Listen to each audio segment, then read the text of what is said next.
mbokki internet Soleil Média ñu ngi leen di nuyu am mbégte ak contentement àndaat ak yéen ci seen émission bi ngeen taamu muy jàngat tey nag dañuy wax lépp loo xam ne dafa aju ci politique ñu dalal Abdoulaye Moussa Dia Abdoulaye Moussa Dia moo jiite mouvement CPD jàppal ma jàpp jandeer jariñu Abdoulaye Moussa Dia moom mooy suñu gan ñu bàyyi ko rek mu daal di présenté wu. Aouzubillahi mina shaytaani rajiim bismillahi rahmaani rahiim maa ngi tudd Abdoulaye Dia président mouvement CPD convergence pour la paix et le développement jàppal ma jàpp jandeer jariñu.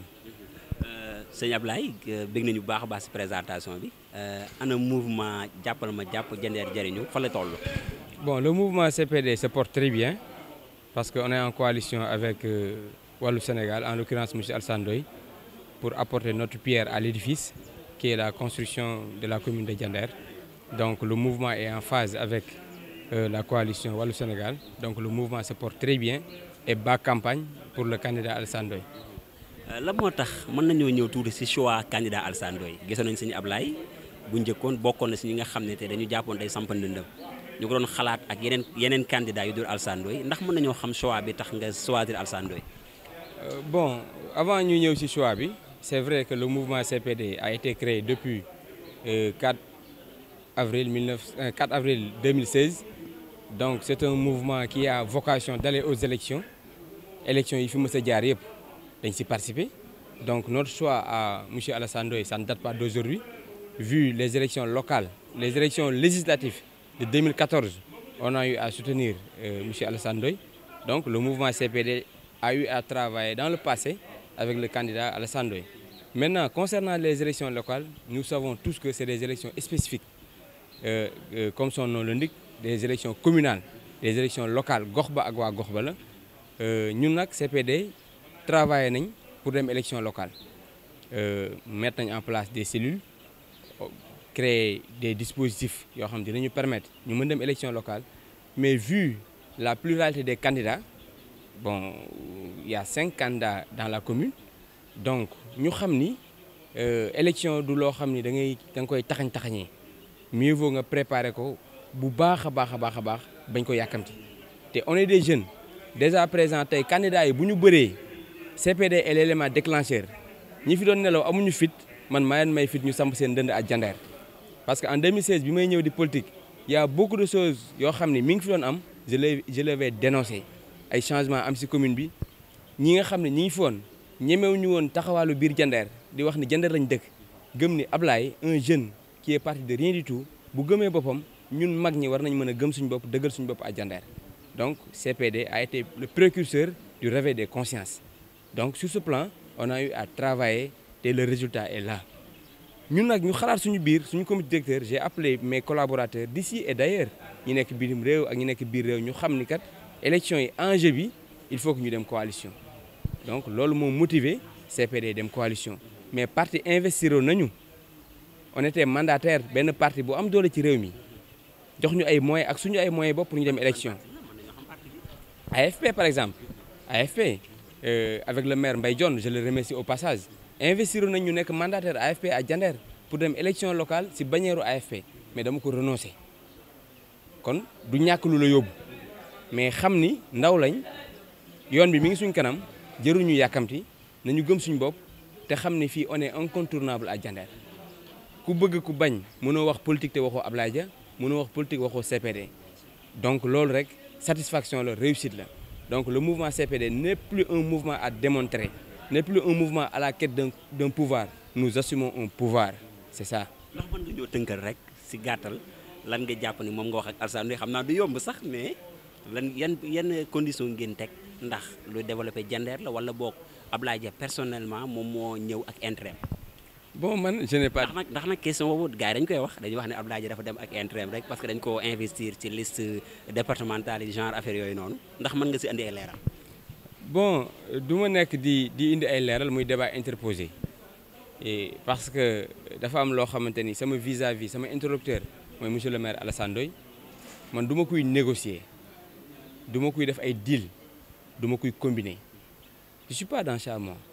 Le maire Alassane Ndoye aw ma ak moom benn accord je le dis ici haut et fort aw ma ak moom benn accord négocier wuñu ci dara je l'ai rien demandé néew ma ko jox ma conseil néew ma ko dugal ma fii néew ma ko bu ñu gañee lii néew ma ko bu ñu gañee laa man ab murid laa taalibe Serigne Touba laa yaa ngi dégg nguur yàlla koy joxe niveau bi ma am Diender ak position bi ma am Diender kon ëppale naa sama bopp ñu may def ay liste ay conseillers ay yii ay machin yooyu ça m'intéresse pas ce qui m'intéresse c'est le changement drastique le changement radical de la commune de Diender. loo andil Alassane Ndoye ginnaaw ñëw nga nag ak mouvement bi lan ngeen xalaat ñi tey bu ngeen ko àndee liggéey ko Diender dina ci avancer.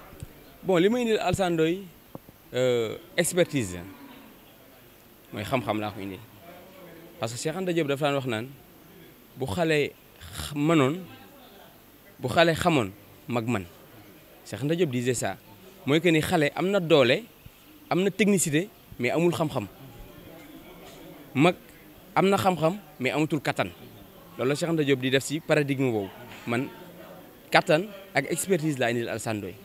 Le mouvement CPD est entouré de cadres de haut niveau, des informaticiens, des juristes, des banquiers. Et il y a un panoplie d'offres qui gisent au sein de notre mouvement.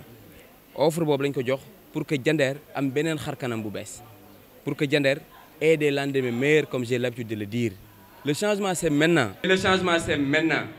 Le changement c'est pas demain ni hier, le changement c'est maintenant. Jamais. Mais moi je dis et je le dis haut et fort, le changement c'est dans le maintien. Moi je prône le changement dans le maintien. Et je défie tous les intellectuels de la commune de Diender. D'ici ou d'ailleurs, je les convoquerai au débat. ñi nga xam ne nañ Alassane amul bilan nañ ñëw man ak ñoom ñu jàkkaarloo je vais les montrer le bilan de monsieur Alassane Ndoye. du ñu ñëw. Nous prenons, je le dis et je le répète, le changement dans le maintien. Il faut maintenir l'acquis qu'on a et enclencher le changement dans cette dynamique. Mais moi, je ne suis pas un nihiliste. La preuve, quand je m'ai invité à Walfadjri, je toog ne Diender doxul. À l'état actuel, l'état civil de Diender est manuel. Dañ koy bind ak bic. Mais ils ont apporté des mesures correctives. Dañ ko corriger. Kon man, je suis un alerte. Wax naa leen ne Diender li ma fa am ñu changé ko. Kon ñoom ñi ngi jéem. léegi nag bu ma nekkee dispositif bi ànd ak ñoom di liggéey di leen indi sama xam-xam samay idée sama équipe dugg ñu ànd booloo Diender day romb fii. kii boobu nga tudd sànq ndax bi ngeen jëlee waxtaan bi ndax amul ñu si opposé wala yu mel noonu wala boog ndax amul benn yëngataay ci biir mouvement CPD. Bon, la politique c'est la contradiction. Socrate, le grand philosophe, disait les thèses se posent en s'opposant. En politique, il n'y a pas de cadeau.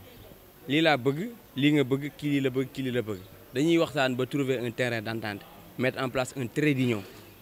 Il y a pas mal de mes collaborateurs qui voulaient que je soutienne candidat X.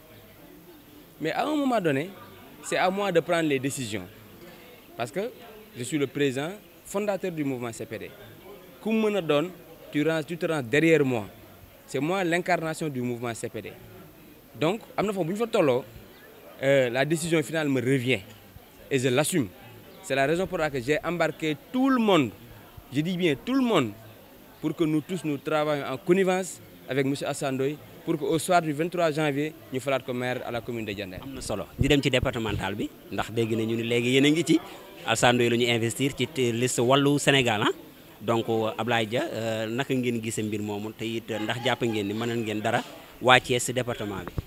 Bon, département bi lu am solo la parce que c'est le département qui coiffe les communes.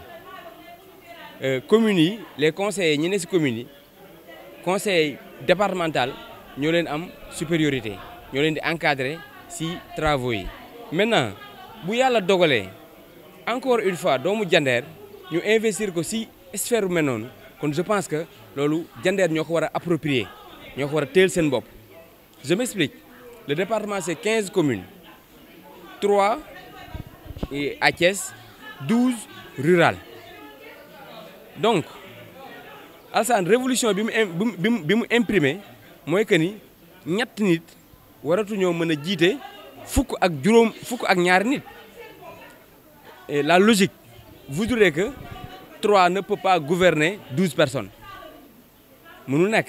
donc Alassane imbriquer le pas à ce que ñu jël 12 communes rurales yooyu imposé wu pour dem dans le département muy loo xam te ne c'est salutaire yàlla dogal nag man ñu investir ma ci département bi parce que foofu dafa laaj xarañte tuuti dafa laaj taxawaay Alassane am yaakaar ci ñun am yéene ci ñun investir ñu foofu ñu ànd ak moom di fa liggéey kon c'est le moment waa Diender waa département bi waa commune yi xam ni kat le changement c'est maintenant ay Siré Dia ñoom la ñuy compétiral ay waa yeneen parti ñoom la ñuy compétiral doomu Diender mësta ñeme taxaw ci sphère boobu kon li ñuy wane mooy instant bi ku am volonté am gëm-gëm war nga ko mën kon nag loolu maa ngi ci woo Diender gépp même ku àndut ak Alassane au niveau communal war nga mën a ànd ak moom au niveau départemental xam ni kat li muy xëccu ku toog ci commune bi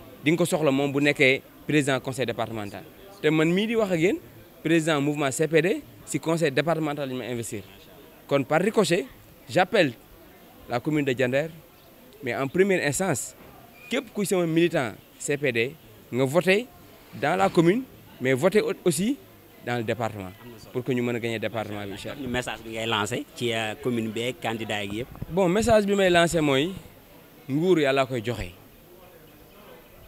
nguur c'est domaine réservé du divin nit joxewul nguur te Serigne Touba dafa mës a wax ni li am solo mooy nguur bu mu yàq sa jëmm man talabal mulka bi zumnil maliki fa xaada nafsaho li xusrin muxliki nguur lu muy am doole sa jëmm sa melokaan sa bien-être moo ëpp doole nguur kon waroo yàq sa bopp ndax nguur boobu kon waxante lu ñaaw xaju fi defante lu ñaaw xaju fi jëf ju safaanoo xaju fi 23 janvier day jàll 24 nekk fi ñu jàkkaarloo te bu ñaawee jàkkaarloo ba dina xajam kon maa ngi woo ñëpp ñu delloo seen xel xam ne àdduna yemul ci ay élections des élections il y en aura des vainqueurs il y en aura des vaincus il y en aura mais l'essentiel c'est de garder sa dignité et sa ligne de conduite. mbokk yi ñu leen di jaajëfal bu baax a baax ci ànd bi ngeen àndoon ak ñun seen émission jàngat li leen andiloon di leen dig daje rek ba beneen numéro. ñu leen di jaajëfal bu baax a baax ci topp gi ngeen topp suñuy programme di leen wax rek bu leen di fàttee abonné ngeen bokk suñuy suivre suñuy programme jërë ngeen jëf.